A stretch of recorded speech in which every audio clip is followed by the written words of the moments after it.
A 90-year-old billionaire was about to marry his 25-year-old young maid, and all of their friends and family gathered together for the occasion. In front of everyone, he announced that he would be changing his will to leave his $20 billion fortune entirely to his new wife. The billionaire's daughter stormed out of the room in anger, while his eldest son immediately confronted him, demanding to know why he was doing this. The billionaire calmly turned to him and said that he was very clear-headed and that he knew everyone in the room was being hypocritical. He then picked up a pen to sign the will in front of everyone. Just as he was about to sign, the lights in the room suddenly went out. A gunshot rang out, and when the lights came back on, the billionaire was found dead on the floor. The bodyguard, gripping his gun tightly, quickly explained that he had seen a shadow and in a panic had fired, believing he was shooting at someone lurking in the dark.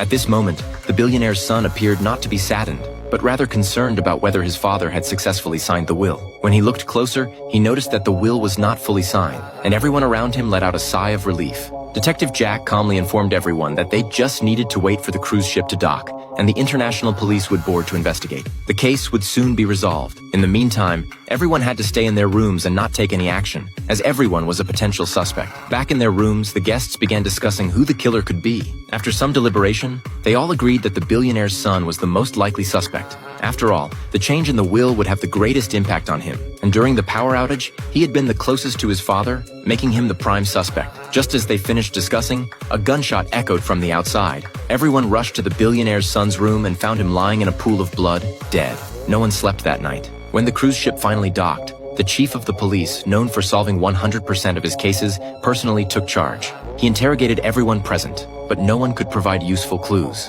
Surprisingly, suspicion was cast on Detective Jack. Jack defended himself, looking bewildered. He argued that everyone on the cruise was related to the billionaire and stood to benefit from the will. They had simply been invited to the wedding, so it was impossible for any of them to have committed the murder. However, the sheriff, to ensure nothing was overlooked, decided to temporarily house Jack and his wife in a hotel pending further investigation. Jack then realized that he and his wife had been invited on the cruise as part of a setup to make them suspects. To clear their names, they would have to find the real killer and prove their innocence. This thrilling mystery film is called Murder Mystery.